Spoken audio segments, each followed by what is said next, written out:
Do not bet the NBA unless you watch this. I live the life, the bright lights, the type the crowd likes. Where you at, ballers? Ladies love me and men, they wanna be me, they pay to come see me. Where you at, ballers? So a good day for yours truly. Either 1-2 on the show, 2-1 on the show, or 1-1-1 on the show yesterday, depending where you caught the Boston Celtics at. First up, we have the Portland Trail Blazers traveling to Washington, taking on the Wizards. Blazers are laying 6.5. The total here is at 231.5. All right, Blazers, Wizards. Now, this one looks simple on the surface, but I promise you, it's not. Both teams play fast. Portland, 8th in pace, Washington, 7th. But pace doesn't matter when you don't know what to do with it. Portland, however, they do. They're top 10 in transition efficiency, especially after rebounds. So basically, they get the ball and they run. They get out and score before the defense is able to get set. Washington, bottom 3 in defending transition, bottom 3 after steals, and bottom 3 after rebounds. So every time Portland gets a stop, this is going to turn into early offense before Washington's able to set. Now, the real mismatch is the shot profile. Portland attacks the rim, 6th highest rate in the league. Washington, they can't protect it. 25th at the rim and bottom 4 in fouls. Shaedon Sharpe, Jeremiah Grant apply constant pressure and get to the line. With a team that already lives at the line, Portland absolutely lives at the line. So this matchup is just going to open that door a little wider. And then there's the perimeter. Portland shoots a ton of threes, top 5 in frequency. Now, true, they don't always hit them, but that doesn't stop them from shooting it. And Washington's defense is especially bad in the corners. Bottom 5 defending quarter threes and bottom 3 overall. If Portland gets even an average shooting night, meaning they're not good, they're just okay, this can separate quickly. Now, here's the pause. And yes, there's a pause. This spot, it favors Washington. Portland's on the second night of a back-to-back with travel. They have been good in these spots, true, but they played in Boston last night at TD Garden in what was a physical fourth quarter game. They expended a lot of energy trying to get back into that one, cutting it to 5 in the fourth. They were down by close to 20. And that's going to show up late. So tired legs, short jumpers, and slow closeouts. Washington has been rested, and this is usually where and how bad offenses hang around.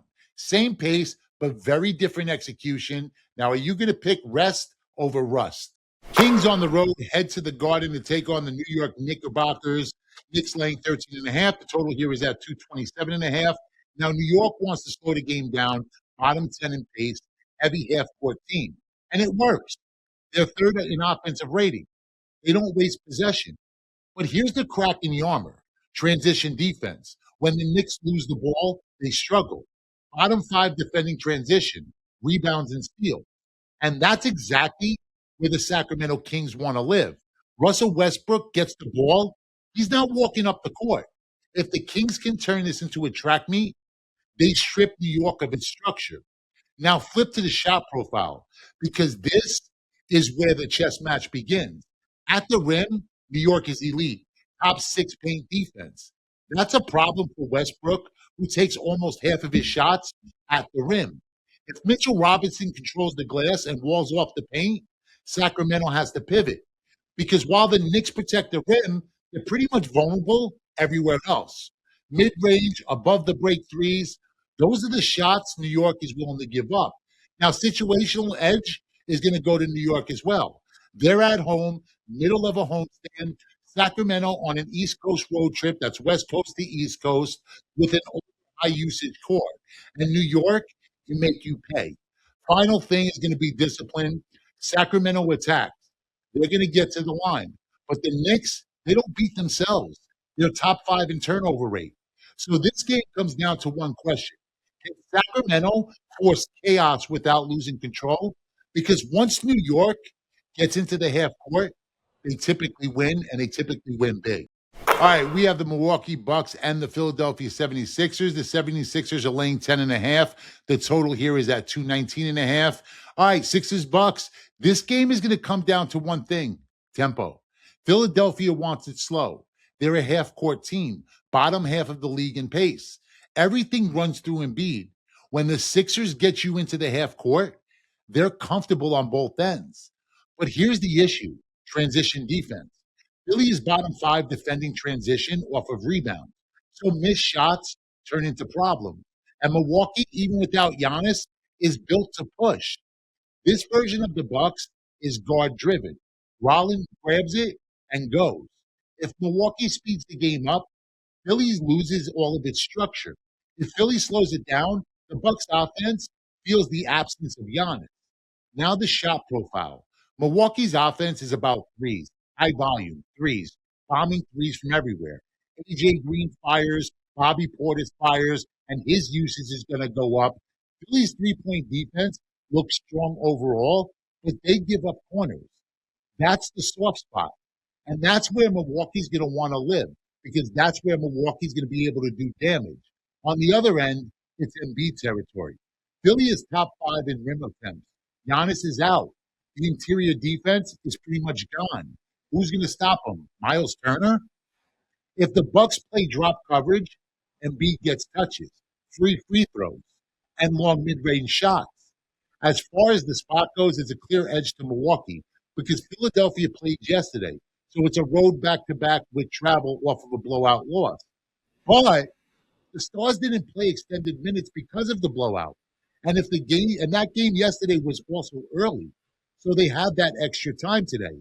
Milwaukee hasn't played since the 25th. The last piece is going to be the whistle. Both teams attack.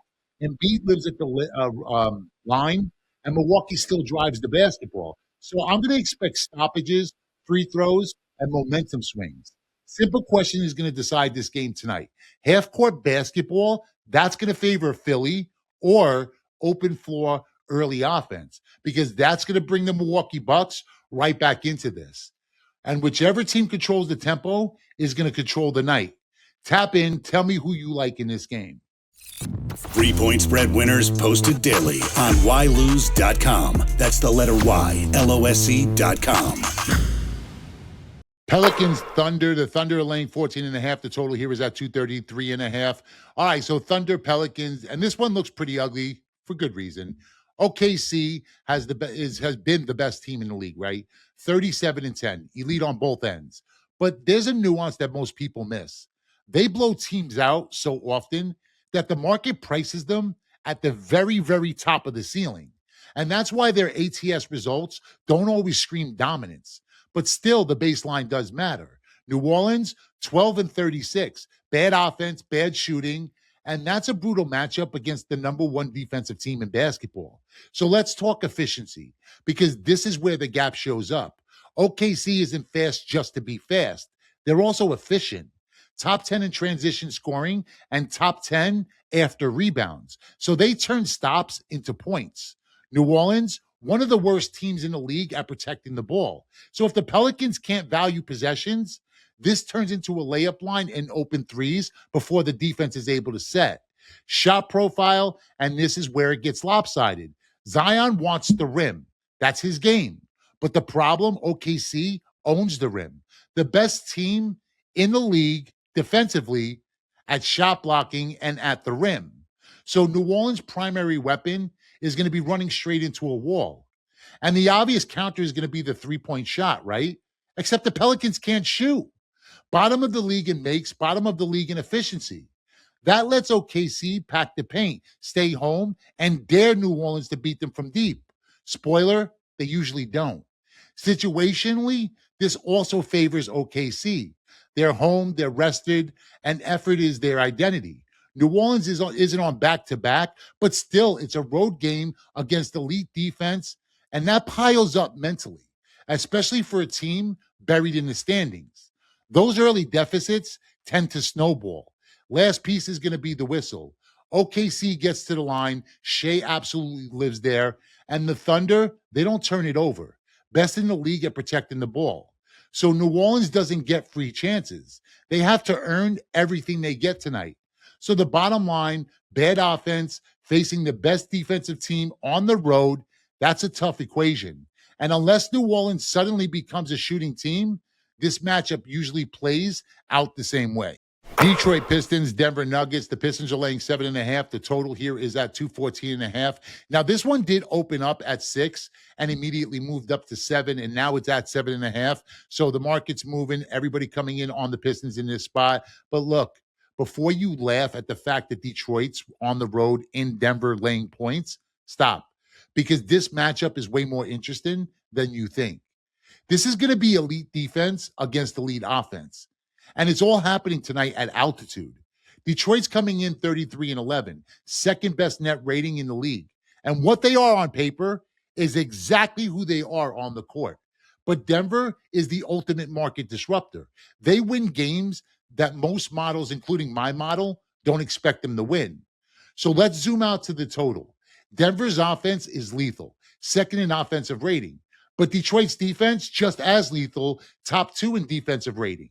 Best team in the league at limiting shot efficiency.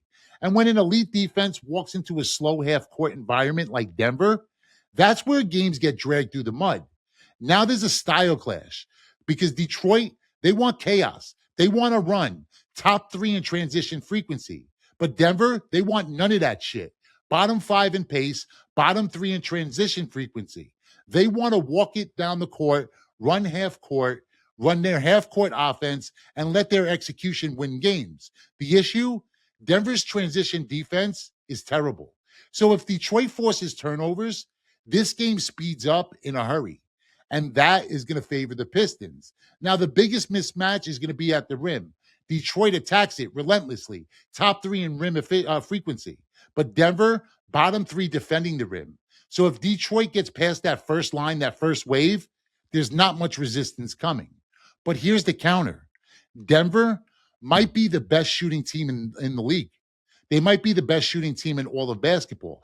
Best effective field goal percentage, best three-point shooting. And they're facing a Detroit defense that locks up the perimeter. Top 2 defending threes, especially above the break. So something's going to have to give tonight. Situationally, rest is pretty even. No back-to-back for either team, but altitude does matter. Visiting team is going to feel it late. Shots come up a little bit short. Transition legs disappear. Detroit's depth is going to get tested in this spot. And the last thing is going to have to be the whistle because remember, Detroit, they foul a lot. And Denver gets to the line a lot. If this crew calls it tight tonight, Denver can live at the stripe and neutralize Detroit's defense. So this game boils down to one question.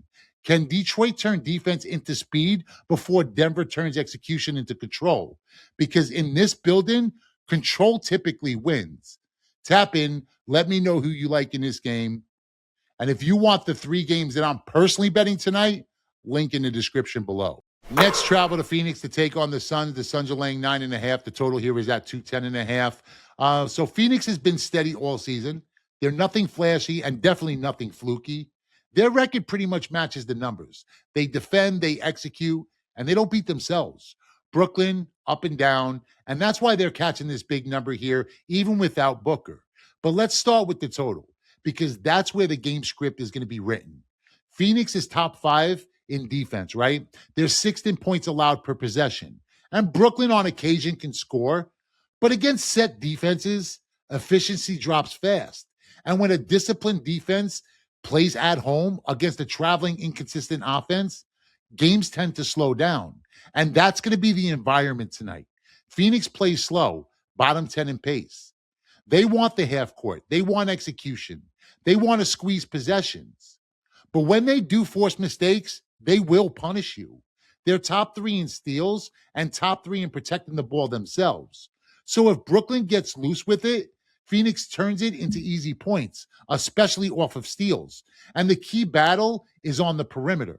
Brooklyn lives on threes. That's their identity. That's where they live from. They run, they gun, they shoot. The problem is Phoenix might be the best three-point defense in the entire NBA. They're top 5 overall, top 6 in the corners, and top 5 above the break. Those shots that Brooklyn typically lives on should be contested all night. And now here's the counter. Phoenix protects the arc, but they give up ground at the rim. Bottom 10 defending the basket. So if Brooklyn wants to hang around in this game, it's going to be with pressure inside. Put the ball on the floor and attack the rim because that's where Phoenix is soft. Situationally, the rest is pretty even, but locations do matter. They're going across country, desert, Phoenix at home, and the Suns usually start fast. If Brooklyn falls behind early in this game, this one could get uncomfortable rather quickly. Phoenix is going to also foul, and that's the trade-off for aggressive closeouts. So if the refs call this one tight, Brooklyn should be able to steal points at the line and hang around. But if not, Phoenix defense is going to dictate everything. So the game boils down to this. Can Brooklyn hit tough threes or consistently attack the rim? Because if they can't, Phoenix controls the pace, the score, and the night. Clippers head to Utah to take on the Jazz. The Clippers are laying 8.5. The total here is at 234.5. So the Clippers have been exactly who the line says they are. No surprises. They perform right to expectation. Utah, on the other hand, complete opposite. Bad record, but they cover a lot. They play up to competition, and that's why this number tonight is kind of interesting. See, Utah wants to run top 3 in pace, chaos, early offense, but the Clippers, they want none of that shit. They're a half-court team. They want to slow it down, execute, and defend. If LA controls this tempo tonight, Utah's biggest strength is going to disappear, and that matters because Utah's half-court defense is the worst in the league. So if this becomes a grind, the Jazz are in trouble. The Clippers are elite defending the 3, top 5 in three-point efficiency, and Utah lives on perimeter shooting. But if those looks get chased off the line, there's really no reliable plan B.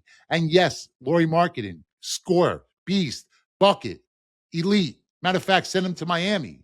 But as a team, Utah doesn't attack the rim enough. And that is where the Clippers are vulnerable.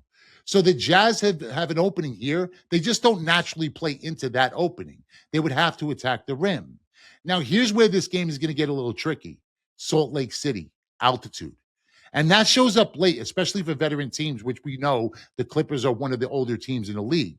You get into these heavy legs, short threes, slow closeout in the fourth. Utah feeds off of that. They start fast at home, and then they make you chase them. So this becomes a question of discipline. If the Clippers protect the ball, control the pace, and stay connected defensively, this looks more like a business trip. But if Utah's able to speed it up early, get a lead, and drag LA into chaos, now you've got a live dog in altitude. That's the tension in this game. And that's the question in this game. It's going to be control versus chaos and execution versus energy. And whichever side wins that battle wins this game.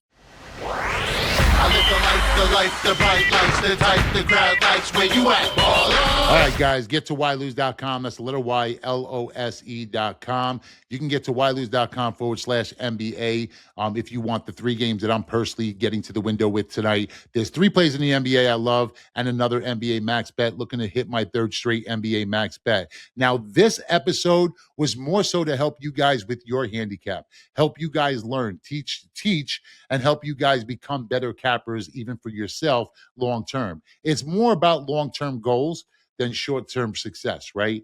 You know, giving a free pick that hits or misses, you know, that's iffy. That's going to be, that's short gratification. However, helping you guys long-term learn the process of betting the NBA, I think that's more rewarding. Anyway, I'm going to see you guys back here tonight, but do me a favor, drop a comment right now. Let me know if you found this information helpful. And if you want the 3 games I'm betting, link in the description below, or you can get to whylose.com/NBA. I have 3 plays that I love tonight. NBA is absolutely heating up. Regular card in the NBA went 4-1, smashed the max bet. And 3 more tonight, another max bet. Looking for our 3rd straight NBA max bet. You can pick that up right now. Link in the description below. 1 week, $99. Must go 3-0 or the entire NBA season is yours. Free. Link in the description below. All right, like I said, drop a comment. Let me know if you found this useful. See you guys back here tomorrow. But until then, remember, bet with your head, not above it. Cut my life into pieces. This is my last resort. Suffocation.